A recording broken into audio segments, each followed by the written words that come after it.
बिहार में बहार है और नीतीश कुमार है, ये स्लोगन पिछले कई सालों से आप बिहार में सुन रहे हैं और आगे भी शायद आप सुनते रहिएगा।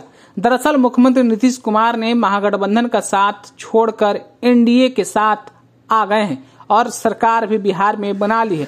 लेकिन अब सवाल है कि 2024 चुनावी साल है, लोकसभा का चुनाव होना है, तो दूसरी तरफ बिहार में विधान परिषद के 11 सदस्यों के कार्यकाल भी पूरा हो रहा है। रिक्त होने वाली सीटों की अगर हम बात करें तो विधान परिषद में मुख्यमंत्री नीतीश कुमार, पूर्व मुख्यमंत्री राबड़ी देवी, भाजपा नेता सैयद शाहनवाज हुसैन, जदयू नेता संजय कुमार झा, कांग्रेस नेता प्रेमचंद्र मिश्रा, हम पार्टी यानी संतोष कुमार सुमन, भाजपा नेता मंगल पांडे, राजद नेता रामचंद्र पूर्वे, जदयू के खालिद अनवर और जदयू के ही रामेश्वर महतो के साथ भाजपा नेता संजय पासवान शामिल है, जिनके सीटों पर फिर से चुनाव होना है।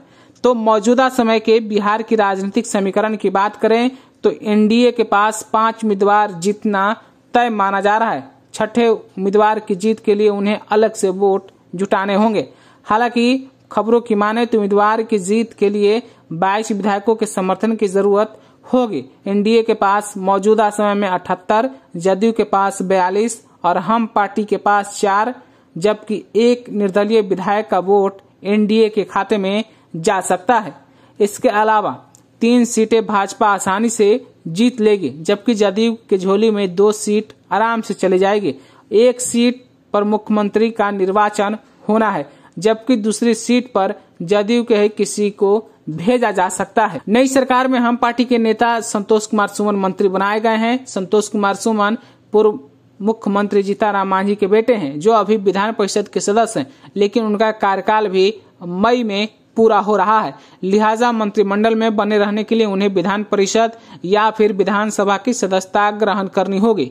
तो विधान परिषद के लिए हमको अपने 4 विधायकों के अलावा भाजपा और जदयू के बाकी वोटों की दरकार होगी। इसके बावजूद जीत के लिए अतिरिक्त मतों की भी जरूरत पड़ेगी।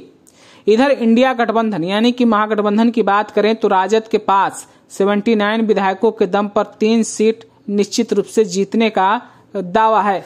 बाकी के 2 सीटों के लिए कांग्रेस के 19, राजद के बाकी बचे आधार वोट और वामपंथी दलों के 16 वोट यानी 16 विधायक की समर्थन की जरूरत पड़ेगी।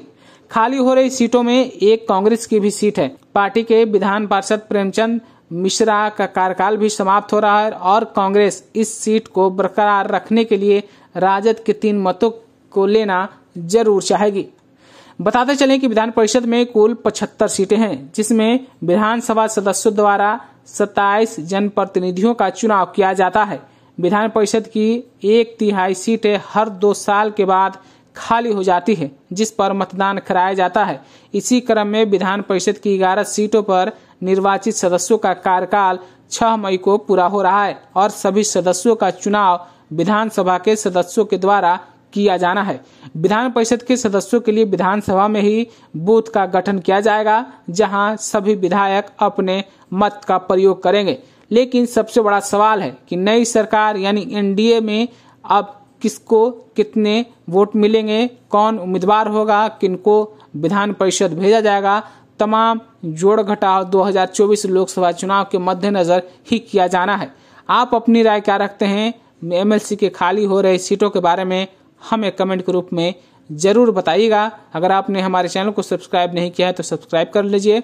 अगर ये वीडियो फेसबुक के माध्यम से देख रहे हैं तो पेज को लाइक और फॉलो करना ना भूलें। आपका शुक्रिया। लाइव बिहार यूट्यूब पर सब्सक्राइब और फेसबुक पर लाइक जरूर करें।